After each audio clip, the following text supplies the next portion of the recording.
Okay, so Alyssa, if I were to hand you $100 million, what would you do with that money?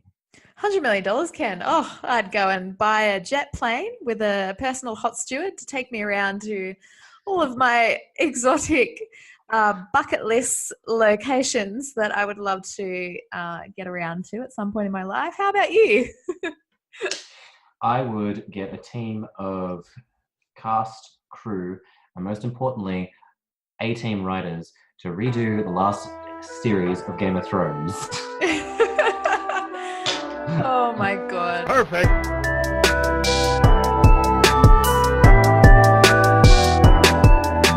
What now? What now? So, welcome back to our podcast. We are up to our fourth episode, and I'm so excited to have you guys listening in again for those of you tuning in every week. Indeed. We are now concluding our month on happiness. And as you guys know, our podcast, What Now, is about the problems and issues that school never prepared us for. My name is Ken. And I am Alyssa. And what are we talking about today, Alyssa?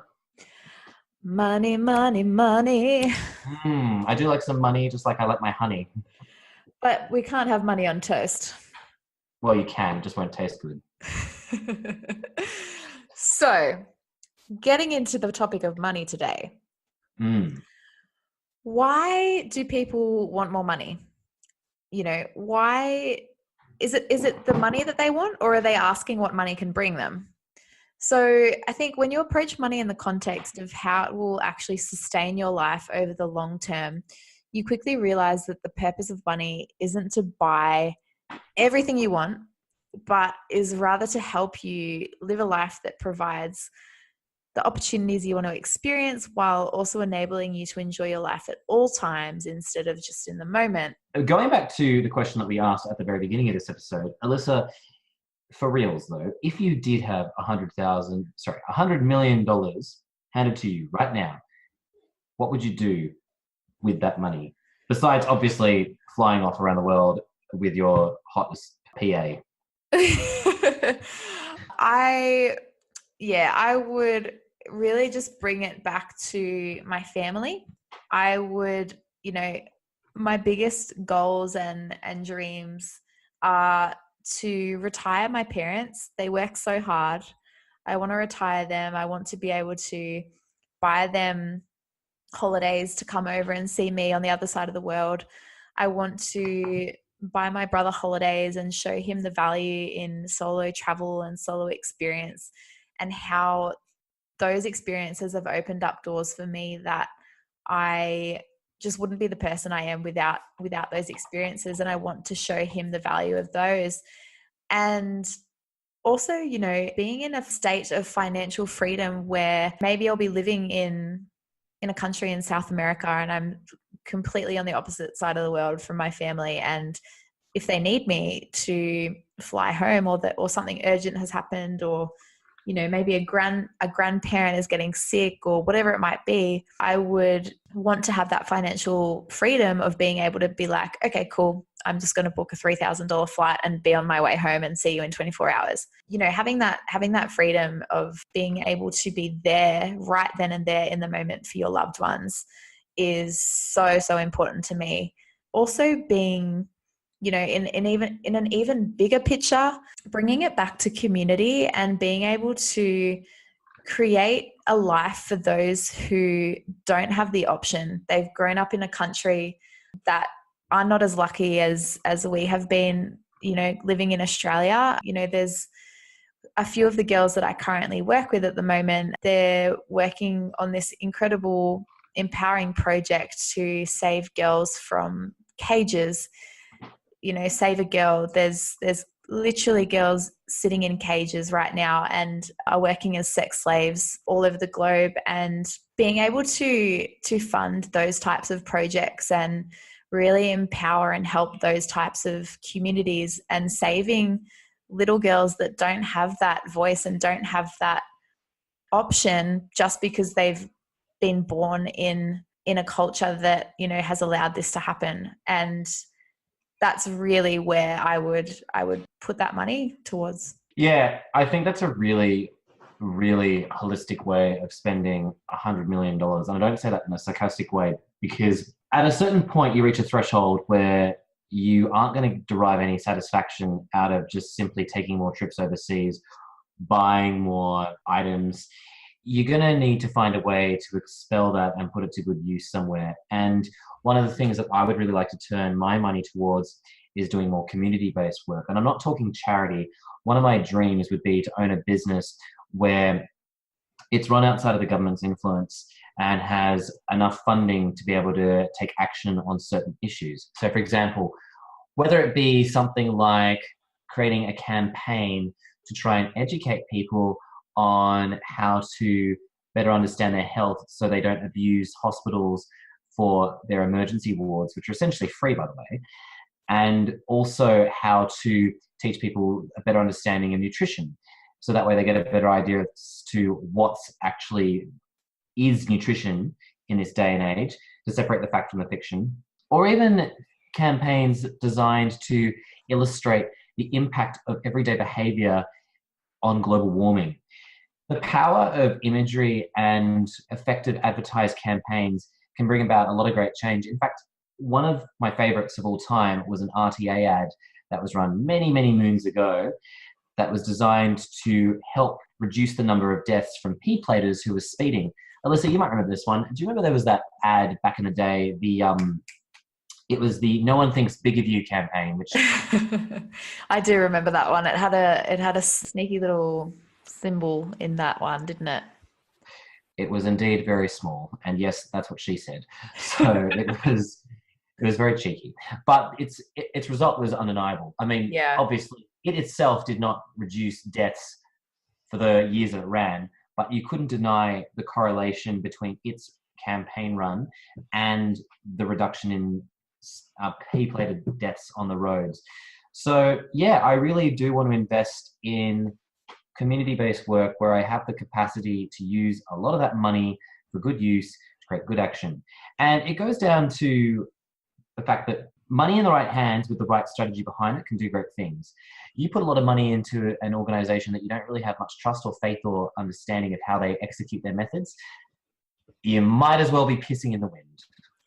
Yeah, no, absolutely. I think it really just does come down to that money. People sometimes have this negative view on money, and they think that reading all these articles, it's like, oh, all the rich people, all the wealthy people, they're all miserable. Like money doesn't make you happy. But really, money is an amazing thing. If you really think about the power of what money can do, and really, if money is put into the hands of someone that cares and of a good human being, wow, like so many amazing things can be created from that. Absolutely. It's not a measure of self-worth as well. If you've got millions in the bank, don't flaunt that around. Just think about who's around you too. Granted, it's nice to splurge for your friends. It's nice to be generous. It's great to buy experiences where everyone can enjoy those times. However, think about the company you're with too, and also have a realization of what you're representing to people around you. Yeah, and I think also embracing and appreciating the things that don't cost money, because some of the best moments of my life are memories that have been created with no money invested, like friends, family, culture, nature. Like, gosh, the amazing nature that we have around us is incredible. And just appreciating already the resources that you've been given, the relationships that you have, the freedom. And, if you really look at changing your mindset about finances, there's really no limitations to your satisfaction. No, there aren't.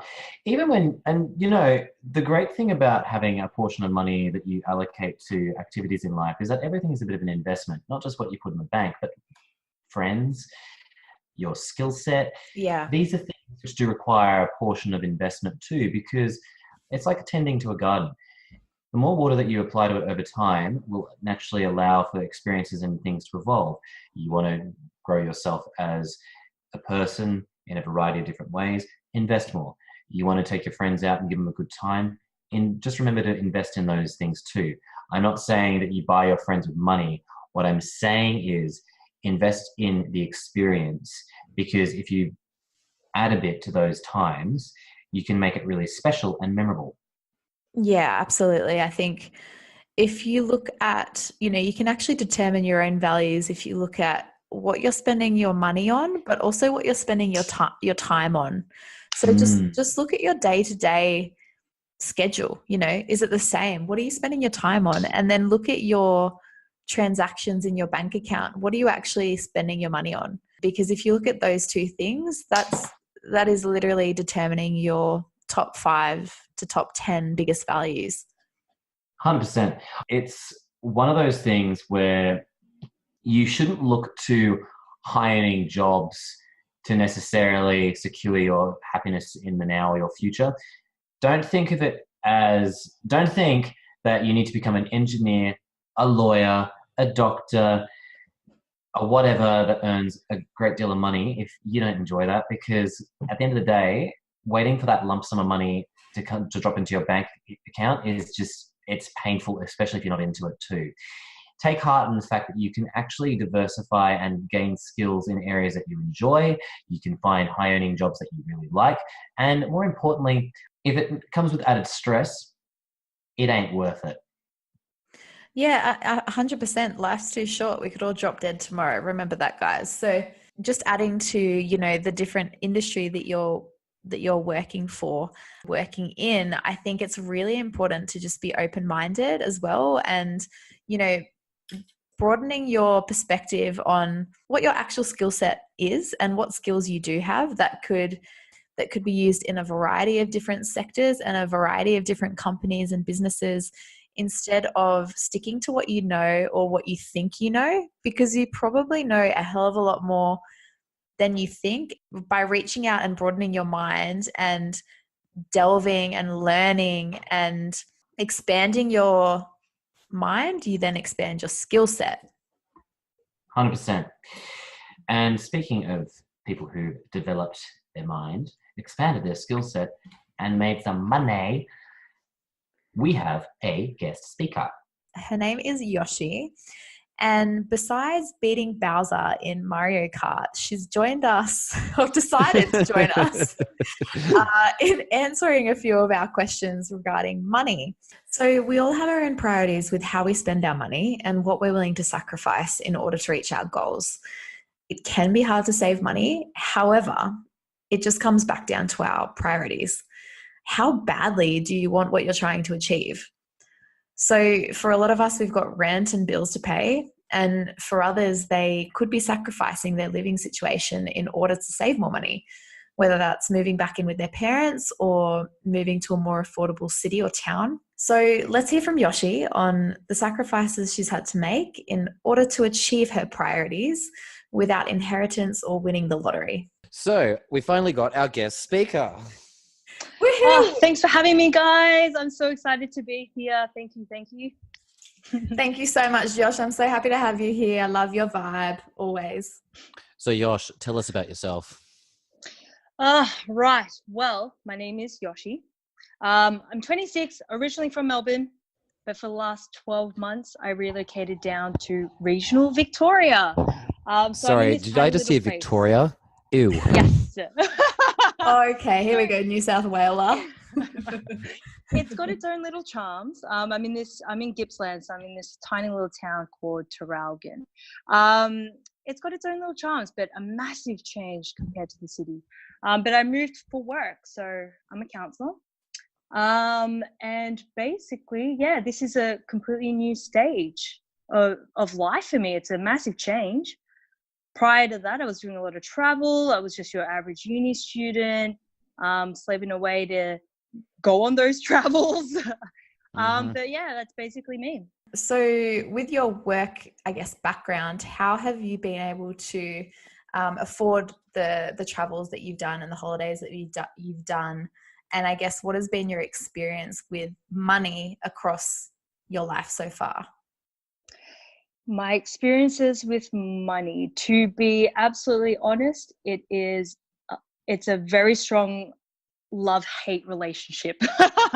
And the reason why I say that is because before, starting my job right now in my career and going on these, gap years and exchanges and things like that, it was slim pickings. It was getting any job that you could get and just working your ass off to save as much as you can. So, that comes with a lot of time, that comes with a lot of opportunities. And I think it comes down to a lot of commitment. So how much do you want it, and how much you can work? Yeah, so sure. In terms of my work history, I had some pretty weird jobs under my belt. The major one, I was a shelf monkey at Coles. So I stacked the tuna cans. Yes. Not the tuna barrels, shifts. Not the monkeys in a barrel. It felt like barrels. For graveyard shifts, it was a struggle. Graveyard shifts. I tell you what, if you can do graveyard shifts, I feel you can do anything. That's the mentality that I had, just slave away. There was a couple of other jobs there as well, from working in retail and hospo. I try to do as much as I can for the local council and stuff. So I helped with the voting and stuff like that. So just odd jobs here and there. I think at a period I was also a kitchen hand. So I was just chopping vegetables for, pocket money. It was literally $5 an hour. Completely I've been illegal. there and I've done that too. It's you got to do what you got to do. That's exactly it. Tell me, with regards to the variety of careers that you've had, or jobs, I should say, do you feel that it's helped you in being able to secure some quick and easy money when you've needed it? Yes and no. I think for me, I was very focused on a goal. So I was saving for a very specific reason. So if I needed money really quickly, that's only really for emergencies, which I'm, more than happy to pay for that type of stuff. But it was never really, any unknown kind of expenses that kind of popped out of anywhere. It wasn't just using money because I had money. It's because I was working towards a goal. So obviously I know that you have never, had credit card, for example, to help you, to assist you with your travels or holidays and things like that. Whereas I've personally always had a backup credit card just in case, there's a $2,000 holiday on sale. Okay, better get that one. How do you save? How do you save without having that, I guess, backup? Or do you save enough that you do have a backup? Look, there's nothing wrong with using credit cards to go on these trips, because I know that there's a lot of talk saying, don't take out loans, don't use credit cards, blah, blah, blah, blah. There are some banks and cards out there that will charge you heaps for it. So you got to be careful which ones you choose. But for me, I found it was a time game. I had the time to save up. I had maybe about 2 or 3 jobs at one stage to try and save. And, when you break it down to a weekly or a monthly thing, it worked perfectly with the amount of time before I actually left on my gap year. And I think that's the difference between it. If you need fast cash, really quickly, the credit cards are fine. Find the right credit cards, obviously the ones that don't have hidden fees. And then that's sweet as well. So it depends on your situation. We were listening to a podcast recently that was talking about money as well. And it kind of touched on what you were saying before about having goals. We feel that when you have a lot of money, it's very easy to invest in the now. So buy clothes, buy DVDs, something that gives you immediate satisfaction, but doesn't necessarily help you. Wait, did you say DVDs, Ken? I did say DVDs. I spend a lot of DVDs. What are they? I am a capitalist through and through. I collect it. Amounts in my room. As we have all of the 15-year-olds listening to us asking, Googling, what is the acronym for DVD? Look it up on Google. That's what we do in this day and age. No. That aside, Yosh E, do you think that it's really, you said that you work towards goals. What advice would you give people in a situation where they have money and they're struggling to find satisfaction with the money that they have, or at least in terms of what they're spending it on? That's a good question. A very, very good question. When you start talking about satisfaction and money, that's where it gets a little bit grey. Yeah. what you were saying before about, spending things on like DVDs and clothing and such, I think what you're talking about here is a balance, So for me, I knew what was going to give me that satisfaction. It's going traveling. This is something that's related to, some of my values, what I want to get in life, what's going to improve the quality of life. It's those experiences, it's those memories that I'm working towards. But you do need to treat yourself once in a while. Like, yeah, I'll buy $100 chocolate cake if I want to, or a box of DVDs. But, it's balancing and making sure that you're going to survive this period until you actually reach that goal, which is, for me, was really easy to find. Yeah, no, I completely sympathize. It's good to hear that there's a fellow out there who's supporting the DVD industry. But yeah, that's a really good answer to it. I think that, at least in my experience, money has come and gone. And I often find that in times of stress, I'm always looking at budgeting and getting things working out in terms of priorities, where it needs to be, how I can achieve my future goals. And I have to say, as we may or may not have mentioned already, I find like actually being broke is really good, because it actually does make you quickly ascertain what it is and where it is that money needs to be coming from and where it should go in the end. That's exactly it. When you're broke, it's about prioritizing. So what's of urgency and what's necessary. And then once that's covered, you can spend whatever the hell you want on anything else, So budgeting, prioritizing, looking at it from that way, the time that you have as well, they're all factors that kind of lead to it. It doesn't happen just overnight. Yeah, absolutely. And I think Ken and I were listening to this podcast yesterday on money versus money and mindset. And they were sort of discussing how your mindset sort of controls the, I guess, net worth that you have along with your self-worth. Do you think that money is related to our self-worth? Oof. Okay. Once again, another gray area.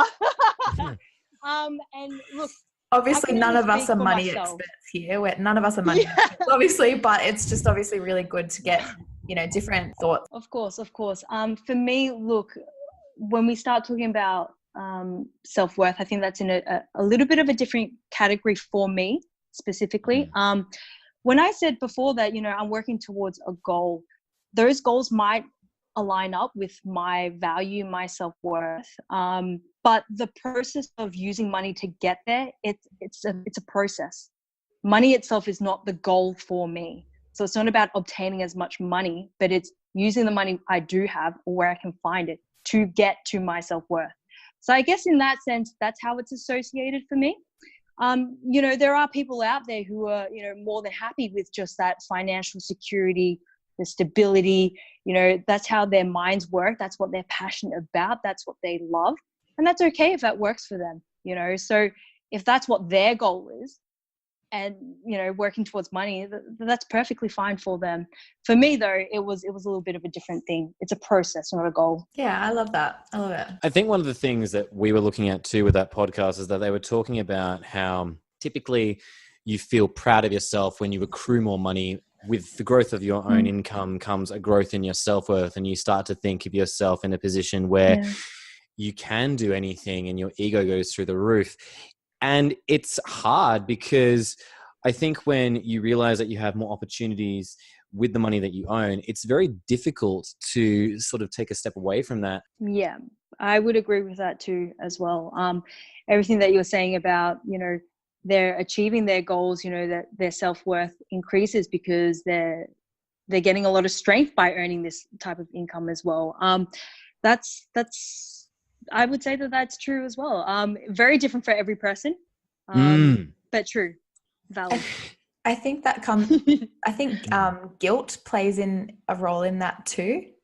When people start making more money and start maybe having more opportunities open up for them with the hard work that they're putting in to obviously achieve this money, maybe guilt sometimes plays a role in people's lives, because they think if I continue and I want to achieve more, and I realize that it really is just my mindset and my power that, you know, is going to open all of these doors for me. You know, is that going to make me, how am I going to feel if the people around me aren't doing the same? Yeah.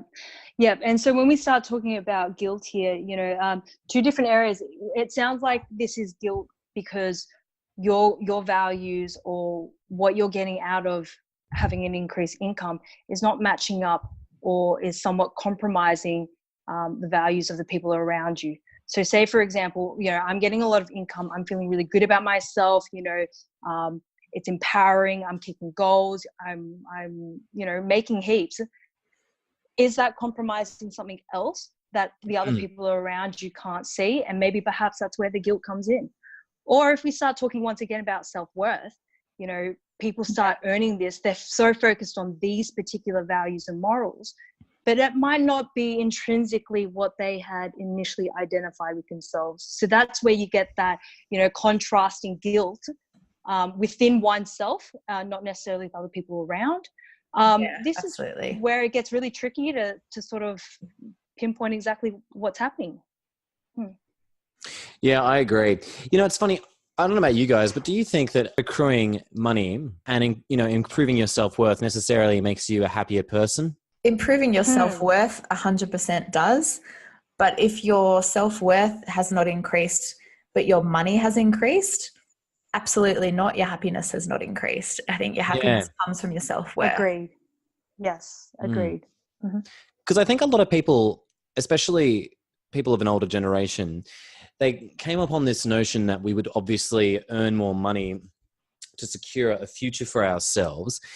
And therefore the act of earning money and also accruing positions where you could make more money would therefore bring about a measure of happiness either then in those moments or down the road. And at least for me, I feel as though those things don't give me as much satisfaction as it would be actually using the money I have right now to upskill and improve myself for my goals. What about you guys? I have a very interesting take on that, and I think it's because your perspective is completely different. You mentioned that this was from an older generation. Yeah. When they were our age, the situation was completely different. So you might be talking about, say, wartime. You might be talking about economic instability. What they were looking for at that time was security. You need a freaking job. Stay in the job because that's what's going to keep your family safe and happy. Yeah. The situation that we're in now is not the case at all. It's about, once again, finding, exploring that self, you know, finding those moments, you know, having all the doors open for you, explore the world, you know, that's what our generation's like. This is why there's a massive, you know, kind of different perspective on it all. Yeah. And I think the people in the older generations, they just didn't have the opportunities that we do have today. I mean, we can go online and we have this encyclopedia, we have this library, even, you know, with smartphones nowadays, you know, we have a computer at the tip of our smartphones and we can earn money online now. We can, you know, focus online to create money and create jobs and create businesses. And the fact that Instagram and Facebook and all these different platforms, YouTube, they're all free. They're all actually free for us to deliver businesses and deliver content. And I think the bridge needs to sort of, between our two generations, it needs to be, I think, fixed, because we need to, times have changed. Do they need to get open? Yeah. I think there's a bit of a disconnect between the other generations, like when the NBN cuts out and the older generation's like, what? We can't understand you. Sorry, you're breaking up. Oh, no, too bad. Moving on. But that's when dial-up was back in the day too. Hold on a sec. I need to just... So is someone on the phone? Get off the phone. I'm trying to... Can you hear me? Give it like another 10 years or another 50 years or something. We'll be the ones kind of complaining and going, oh, Jesus Christ, there's a rip with the generations. And that's the conversation we'll be having. Could you imagine? Oh my gosh, what's it going to be like in 50 years? That's a whole nother thing. It's like, people, I don't even know. It's hard to predict. What's really interesting though, Alyssa, what you were saying before is we have access to the internet and there seems to be a limitless number of opportunities that we can have. That was what I was interpreting you were saying. Is that right? Yeah. 100%. But what's really interesting locally, at least in Australia, and I'm not sure about the rest of the world too, is that finding a job is actually really, really hard in the sense that there are so many, it's very tricky to get a secure full-time job in this day and age. I mean, you know, you go to university and go and get your degree, and people think that because they have a degree that they're going to get a job, and it's just not correct at all. It's, you know, you're not guaranteed a job after university. So it is tough, but I think that comes with realizing that in the moment, and realizing, okay, I have to go out and get proper work experience, or I have to go and do unpaid work, or I have to go and volunteer, or I have to go and put myself out there essentially, and go and find those opportunities rather than, you know, sitting and waiting for the opportunities to come to you. And it's hard though, because many of us have to then diversify in a bunch of other areas to just make ends meet before you can actually then pursue the career that you studied for, if that's ultimately where you'll go. Yeah, for sure. Yosh, so obviously when you came back to Australia after saving up and traveling around for almost a year, you know, you saved up for your trip, you didn't use any credit cards, you came back home, you got into your full-time career, and you know, now you're about to buy a property, which is super exciting. So what sacrifices did you need to make in order to get to that next level of saving and get to that next level of knowing that this was one of your personal priorities and something that was one of your goals? Yeah. So when we start talking about bigger investments like property, like investing in businesses, you know, large sum money, this is a completely different ball game that we're talking about in terms of saving. And in terms of the sacrifices, this relates to what you were just mentioning before about getting the degree, getting that job straight up. What I had to sacrifice meant that I had to relocate from Melbourne, from a place where my friends and my family were, where it was familiar. I had to relocate down to regional Victoria, which is cute, but local AF. Yeah, that's exactly it. And it basically meant that there had to be a massive change in my surroundings, and I did have to relocate for that job just so I could get a salary to save up for this next goal of getting an investment property. It was a classic example of, you know, we get told that we have all the opportunities there, you know, that you're one very, very special person and that everything's going to work out fine. You go to uni, you get your job, you're happy, that's it, tick the box. Yeah. No, there's a lot of hard work and sacrifice that gets to that. And for me, it was, you know, distancing myself a little bit, challenged myself by going to regional Victoria. But it's all worked out perfectly for me. And so it helps as well that housing is cheaper out here too. Yeah. Okay. Awesome. I don't know about you guys. For you guys, is getting a home even a priority for you? Right now, it's currently not one of my priorities. Gee, I wonder why. I have a home in so many different places now, in different cities now, and it's definitely something that I to be honest, I'm more interested in investing in properties and buying different properties rather than actually buying a home per se. I'd rather focus on investment properties, because at the end of the day, I've gotten to a stage in my life where I'm essentially moving all of my work online, and it's because I'm not committed to living in the one place. So right now, for me to be, you know, I guess upskill my mindset and upskill my next level of savings and that kind of thing is something that I will definitely look at, you know, over the next couple of years, and look at purchasing properties. But for right now, in this current moment, I have other priorities that I'd rather focus on instead. Yeah. What about you, Yoshi? Well, for me, I think I haven't lost the travel bug after my gap year. It's still there, and I'm still preparing for my next trip. I don't think you ever lose it. Travel bug is an infectious disease that has no cure. That's exactly right. And if anyone does come up with a cure, go fuck themselves. For me, once again, it's the investment property. So it's, you know, I'm starting to look a little bit longer term now. It's gearing me up for, you know, if I move overseas, I'm at least going to have some sort of income that can help with that as well. It's not a home because, like Alyssa said, you know, I don't like the idea of home just being one place. When you've had so many experiences traveling and meeting new people, you know, home is where the heart is. Is that the saying? Oh, like very that. well said. So Yeah. nice. Home is where the heart is. And where you feel welcome. And where you feel comfortable and welcome. And maybe where there's some cheap tapas. Oh, yes. Are you suggesting something there, Alyssa? Are you Ooh, promoting something?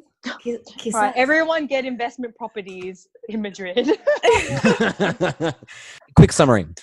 What would you say is the key thing you would tell people of our generation about money? About money. Oh, shit. Oh, God. No pressure. No pressure.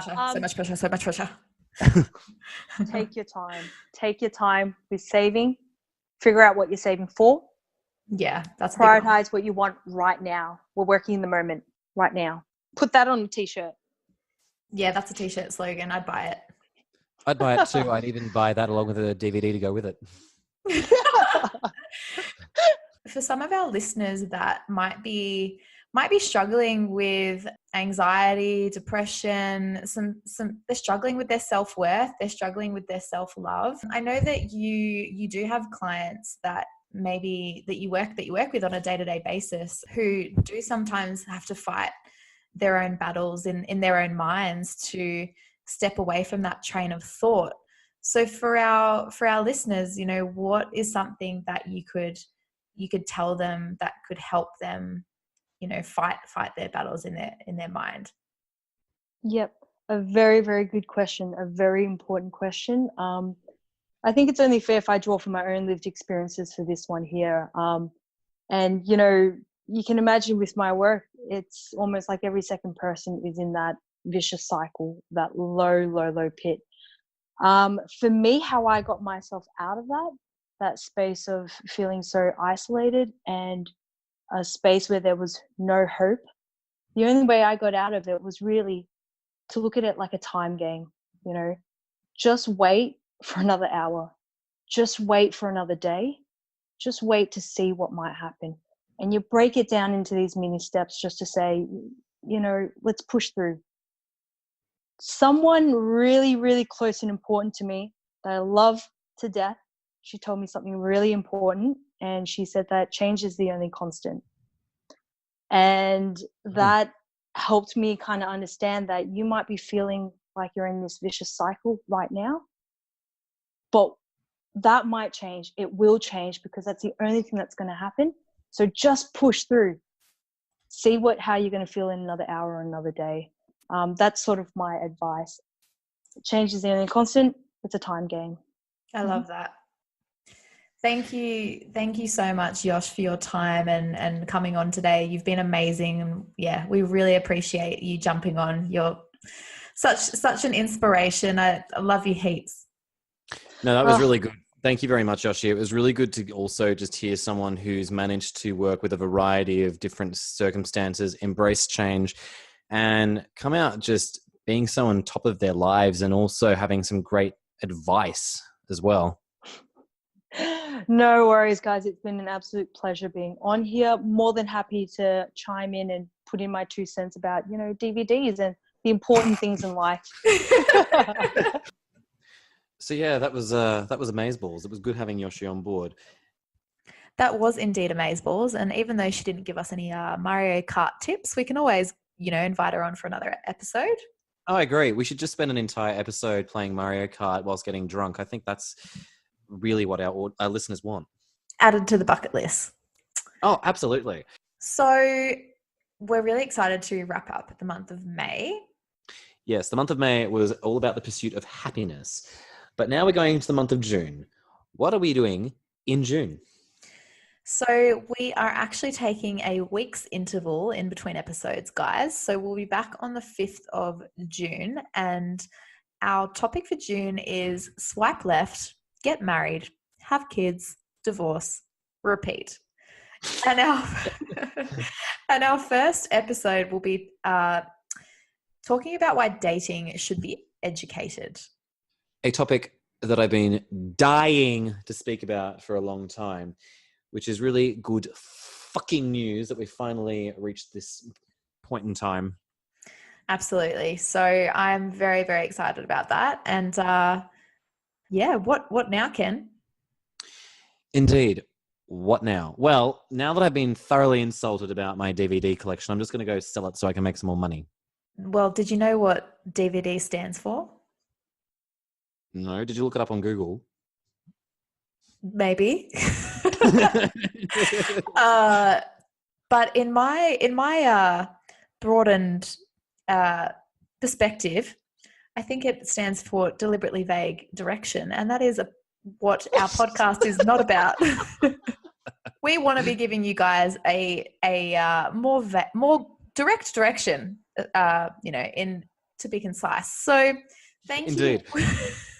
So to be very clear with what we want to advise you guys on, as always, feel free to comment, like, and subscribe on our YouTube. If you want to catch us on SoundCloud, we are there too. And we'll always be updating you guys on Facebook and Instagram. Absolutely. And feel free to start tagging us on Instagram with any stories or thoughts that you think are relevant to us. And we'd love to give you guys some shout outs as well. So with that being said, catch you guys in a couple of weeks on 5th of June to talk about all things dating. And we have not one, but two special guests joining us, don't we, Ken? We do. We have what's going to be a real round table conversation from all angles on this topic. So brace yourselves. This one is going to bust some lids open. And now you can swipe off your phone and turn us off because we are done with this episode. Indeed. Guys, if you liked us, feel free to obviously reply to us through our email, whatnowpod@gmail.com. If you didn't agree with us, feel free to write to us on whatnowpod@gmail.com. If you don't like us, well then... Bye, Felicia. Bye, Felicia. So thank you, and we'll catch you guys in a fortnight.